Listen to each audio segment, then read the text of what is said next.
Hello and welcome to the video. पिछली video में हमने कंपनी के डेफिनेशन और कैरेक्टरिस्टिक्स की बात की थी। इस वीडियो के अंदर हम कंपनी के क्लासिफिकेशन की बात करेंगे, मतलब कि कंपनीज जो होती हैं वो कितने टाइप की होती हैं।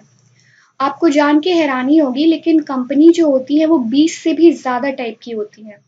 लिटरली 20 से भी ज़्यादा। लेकिन हम सिर्फ 13 टू 15 कंपनीज के बारे में पढ़ेंगे जो कि हमारे सिलेबस के पर्पज से रेलेवेंट है। तो चलिए देख लेते हैं कि कितने टाइप की कंपनीज होती है। सो फर्स्ट कंपनी है स्टैट्यूटरी कंपनी। सो इन कंपनीज को पार्लियामेंट के स्पेशल एक्ट के थ्रू बनाया जाता है एंड इनका जो पर्पज होता है वो प्रॉफिट गेन करने से ज़्यादा होता है पब्लिक को बेनिफिट देना या फिर सर्विस प्रोवाइड करना। सो ये कंपनीज जो होती हैं गवर्न होती हैं उनके स्पेशल एक्ट्स के थ्रू। एग्जाम्पल के लिए आप आरबीआई ले लीजिए, एसबीआई ले लीजिए, फूड कॉर्पोरेशन ऑफ इंडिया ले लीजिए। इसके बाद एलआईसी जो है ये भी एक स्टैट्यूटरी कंपनी है। तो अगर आप देखें तो इन सभी कंपनीज के अलग अलग एक्ट्स होते हैं। जैसे कि आरबीआई के लिए आरबीआई एक्ट 1935 है, ठीक है। तो ये इन्हीं के प्रोविजन से गवर्न होते हैं। नेक्स्ट बात करते हैं रजिस्टर्ड कंपनी की। सो कोई भी कंपनी जो इंडियन कंपनीज एक्ट के अंदर रजिस्टर्ड है उसको हम रजिस्टर्ड कंपनी कहेंगे, ठीक है। कंपनीज एक्ट 2013 के अंदर वो रजिस्टर्ड होनी चाहिए। अब रजिस्टर्ड कंपनी में ना 3 टाइप्स की कंपनीज होती है। Companies limited by share, companies limited by guarantee and unlimited companies. तो आइए इनको भी डिस्कस कर लेते हैं। सो कंपनीज लिमिटेड बाय शेयर की बात करें तो मेजॉरिटी ऑफ कंपनीज जो इंडिया के अंदर है ना वो इसी कैटेगरी में आती हैं। ना केवल इंडिया के अंदर बट आउटसाइड इंडिया भी। तो इसकी पहचान जो होती है वो बहुत ही सिंपल है। किसी भी कंपनी के नाम के आगे अगर लिमिटेड दिखता है आपको तो आप मान लीजिए कि वो कंपनीज लिमिटेड बाय शेयर है। अब अगर इसको थोड़ा डीपली समझने की कोशिश करें तो कंपनी के मेंबर्स शेयर होल्डर्स की जो लाइबिलिटी होती है वो केवल उनके थ्रू किए हुए इन्वेस्टमेंट या फिर शेयर कैपिटल की नॉमिनल वैल्यू तक ही होती है या फिर फेस वैल्यू तक होगी, ठीक है। सो किसी भी सिचुएशन में शेयर होल्डर की प्राइवेट प्रॉपर्टी को इन्वॉल्व नहीं किया जाएगा डेट को पे करने के लिए, ठीक है। क्योंकि क्या है, ये एक कंपनी है जो लिमिटेड बाय शेयर्स है। आपकी जो नॉमिनल वैल्यू है शेयर्स की वही आपकी लाइबिलिटी की लिमिटेशन है। नेक्स्ट टाइप है अनलिमिटेड कंपनी। सो अनलिमिटेड कंपनी में कंपनी के मेंबर्स की लाइबिलिटी जो होती है ना वो अनलिमिटेड होती है। तो ना ये कहने के लिए कंपनी होती है बट एक्चुअली में इसके जो सारे फीचर्स होते हैं वो पार्टनरशिप वाले हैं।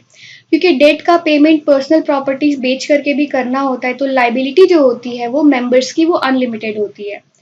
सो प्रेजेंटली अगर बात करें तो इस टाइप की कंपनीज जो है वो बहुत कम एग्जिस्ट करती है। इनफैक्ट करती ही नहीं है, मैं तो ऐसा कहूंगी ना के बराबर करती है। क्योंकि आप कोई ऐसी कंपनी क्यों खोलोगे जिसकी लाइबिलिटी जो है वो अनलिमिटेड हो, है ना। क्योंकि अगर आपको कंपनी खोलनी है तो आपको कंपनी के फीचर्स को भी तो कुछ एंजॉय करना चाहिए ना, वरना फिर आप पार्टनरशिप ही खोल लो, ठीक है। तो इस टाइप की कंपनीज जो है वो इस वक्त ना के बराबर है। प्राइवेट कंपनी की बात करते तो जो बेसिक फीचर है प्राइवेट कंपनी का वो ये है कि इसके जो मिनिमम मेंबर्स हो सकते हैं वो 2 हो सकते हैं, 2 मिनिमम मेंबर, और मैक्सिमम मेंबर जो है वो 200 हो सकते हैं, ठीक है। पिछले वाले कंपनीज एक्ट में 1956 में मैक्सिमम नंबर की जो लिमिटेशन थी वो 20 थी। बाद में 2013 में इसको बढ़ा करके 200 मेंबर्स कर दिया गया। यहाँ पे एक स्पेशल बात ये होती है कि प्राइवेट कंपनी के जो शेयर होते हैं वो नॉन ट्रांसफरेबल होते हैं, यानी कि आप उन्हें किसी और पर्सन को ट्रांसफर नहीं कर सकते हैं, उन्हें किसी और को सेल नहीं कर सकते हैं। ऐसा इसलिए भी है क्योंकि प्राइवेट कंपनी जो है वो मार्केट में जा करके अपने लिए शेयर कैपिटल इकट्ठा करती नहीं है, क्योंकि उनके लिए प्रॉफिट है कि वो कंपनी में वो अपने शेयर्स को इश्यू करें। तो दैट इज वाई जो उनके शेयर होते हैं वो नॉन ट्रांसफरेबल होते हैं, उनको खरीदा या बेचा नहीं जा सकता। नेक्स्ट कंपनी है public company. So public company के जो मेन फीचर्स हैं उनकी सबसे पहले बात कर ले तो मिनिमम मेंबर्स जो हो सकते हैं वो 7 मेंबर से पब्लिक कंपनी खुलती है।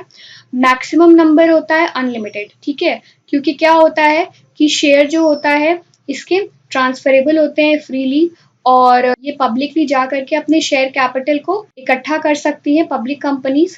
सो दैट इज वाई क्या होता है कि इनके मेंबर्स जो होते हैं, शेयर होल्डर्स जो होते हैं वो अनलिमिटेड हो सकते हैं। क्योंकि मान लीजिए अगर किसी कंपनी ने 50,000 शेयर्स जो है वो इशू किए तो आप इमेजिन करिए कि कितने लोग जो है उस शेयर को खरीदेंगे, कितने लोग जो है उसके ओनर बन जाएंगे। मूविंग ऑन 1% कंपनी की बात करते हैं तो इसमें सोल प्रोप्राइटरशिप एंड कंपनी होते हैं। दोनों ऑर्गेनाइजेशन के फीचर्स जो होते हैं वो अवेलेबल होते हैं। क्योंकि पूरे बिजनेस का ओनर एक है तो ये क्या हो गया, सोल प्रोप्राइटरशिप वाला फीचर हो गया। प्लस लाइबिलिटी जो है बिजनेस की वो लिमिटेड है। तो ये कौन सा फीचर हो गया, कंपनी वाला फीचर हो गया। तो लाइबिलिटी जो होती है वो इसकी लिमिटेड बाय शेयर होती है या फिर लिमिटेड बाय गारंटी होती है। नेक्स्ट बात करते हैं होल्डिंग या फिर सब्सिडरी कंपनी की। तो जब कोई कंपनी किसी दूसरी कंपनी के मैनेजमेंट को कंट्रोल करती है ना, यानी कि उनके काम काज करने के तरीके को कंट्रोल करती है, तो वो कंपनी जो होती है वो होल्डिंग कंपनी कहलाती है। और जो कंपनी कंट्रोल हो रही होती है उसे हम सब्सिडरी कंपनी कहते हैं।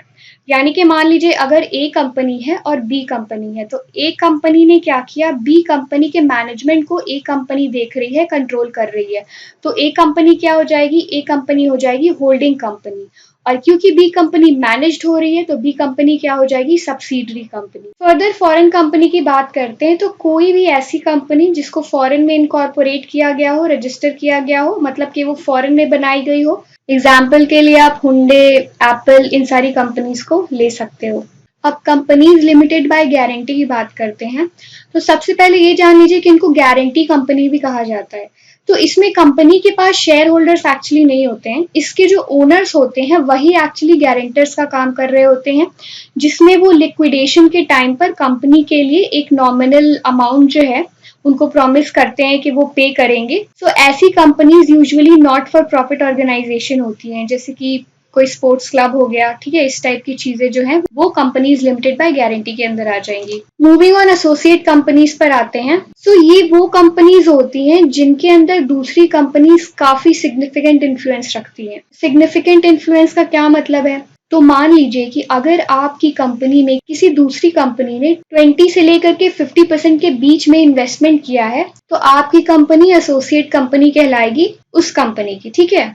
और वो कंपनी जो हो जाएगी वो हो जाएगी पेरेंट कंपनी, जिसने इन्वेस्ट किया है आपके कंपनी के अंदर। तो ये काफी हद तक होल्डिंग एंड सब्सिडरी से मिलता जुलता कॉन्सेप्ट है। फर्दर गवर्नमेंट कंपनीज की बात करें तो कोई भी ऐसी कंपनी जिसमें सेंट्रल गवर्नमेंट या फिर स्टेट गवर्नमेंट दोनों को मिलाकर के 51% से ज्यादा पेड अप शेयर जो है वो उनके पास होता है, यानी गवर्नमेंट के पास होता है किसी कंपनी का, तो ऐसी कंपनीज को हम गवर्नमेंट कंपनीज कहते हैं। डोरमेंट कंपनी पे आ जाते हैं। तो देखिए अब डोरमेंट कंपनी कोई भी ऐसी कंपनी कहलाएगी जो मिनिमम कॉन्सिक्यूटिवली 2 ईयर्स से इनएक्टिव हो।